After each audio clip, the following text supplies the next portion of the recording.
दोस्तों कहते हैं कि मोहब्बत भी क्या चीज़ होती है न, जो तू समझे वो मोती है, जो ना समझे वो पानी है। कैसे हैं आप सभी? आज जो है क्वेश्चंस जो मैंने लिया है वो एसएससी CHSL 2020 यानी 2020 से लिया गया है। क्वेश्चन जो है त्रिकोणमिति का है, ट्रिग्नोमेट्री का। तो 2019 यानी 2019 का जो हमने क्वेश्चन किया था, उस क्वेश्चंस को जब हमने देखा था तो मुझे जो है ऐसा लगा था कि जैसे ये क्वेश्चन जो है कुछ ज़्यादा टफ नहीं है। क्वेश्चन जो है सब इजी है, मैथ्स का क्वेश्चन कोई ज़्यादा टफ नहीं है। थोड़ा सा यदि आप फार्मूला कॉन्सेप्ट वगैरह रखें तो इस क्वेश्चन को आप बना सकते हैं। ओके, तो इसमें देखिए क्वेश्चन दिया हुआ है 3 cot square x minus 7 cosec square x plus 7 equal to 0।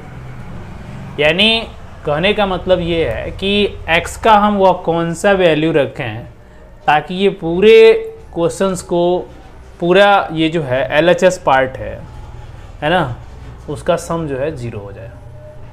आए समझ में? x का हम वह कौन सा वैल्यू रखें, तो थोड़ा सा इमेजिन करें तो हमको ये क्लियर होगा कि जैसे कहने का मतलब ये तो 7 है और यहाँ से यहाँ तक का पार्ट यदि -7 होता तो इसका वैल्यू 0 हो जाता।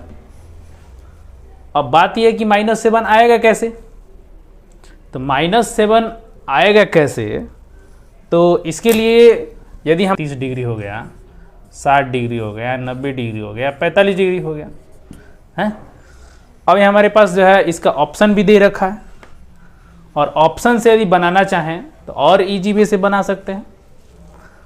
आया समझ में? ऑप्शन वाइज जो है x का वैल्यू रखिए, आपका आंसर आ जाएगा।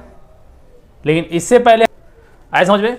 तो यहाँ यदि हम ध्यान से देखें तो ये क्या है, cosec x है और cosec x जो होता है वो sin x का अपोजिट होता है। इसका मतलब ये हुआ कि यदि sin 90 रखें तो इसका वैल्यू कितना बनेगा, 1 बनेगा। sin 90 रखें हैं तो इसका वैल्यू पूरा क्या बन जाएगा, 1 बनेगा। तो जब ये 1 हो जाएगा तो cosec x भी क्या होगा, 1 होगा। आया समझ में? जब cosec x 1 हो जाएगा तो ये पूरा जो है कितना बन जाएगा, ये वाला टर्म -7, तो ये वाला टर्म तो -7 हो जाएगा।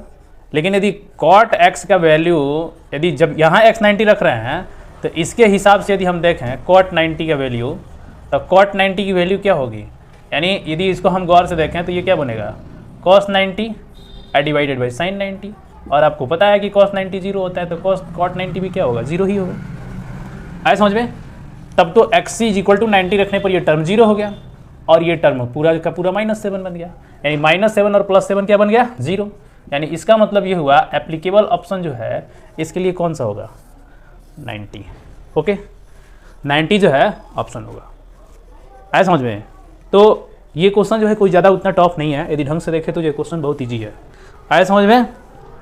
दोस्तों कहते हैं कि मोहब्बत भी क्या चीज़ होती है, न जीने देती है न मरने देती है, रात दिन उसका चेहरा मेरे नज़रों के सामने खटकता रहता है, अगर वो मुझे ना मिली तो मैं मर ही जाऊंगा।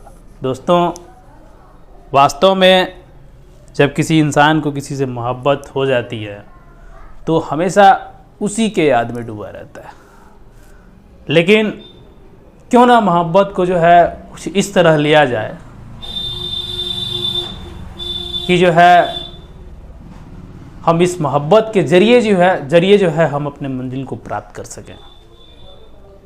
यदि मोहब्बत करनी ही है तो अपने इस मंजिल से, अपने इस पढ़ाई से, अपने इस लक्ष्य से यदि हम करें तो हो सकता है कि यह मोहब्बत कहीं उस मोहब्बत से कई गुना बेहतर होगा। तो इस मोहब्बत का अर्थ बदल दें तो कितना बेहतर होगा। चाहे वो एसएससी की तैयारी करने वाला हो, चाहे नीट की तैयारी करने वाला हो, चाहे आईआईटी की तैयारी करने वाला हो, यदि वैसे वो अपने मंजिल को यदि मोहब्बत रूपी नाम दे दे तो कितना बेहतर होगा। शायद उस मोहब्बत में जितना सुकून नहीं मिलेगा, यदि मंजिल जो है इसमें यदि प्राप्त हो जाती है तो कई गुना सुकून मिलने वाला है।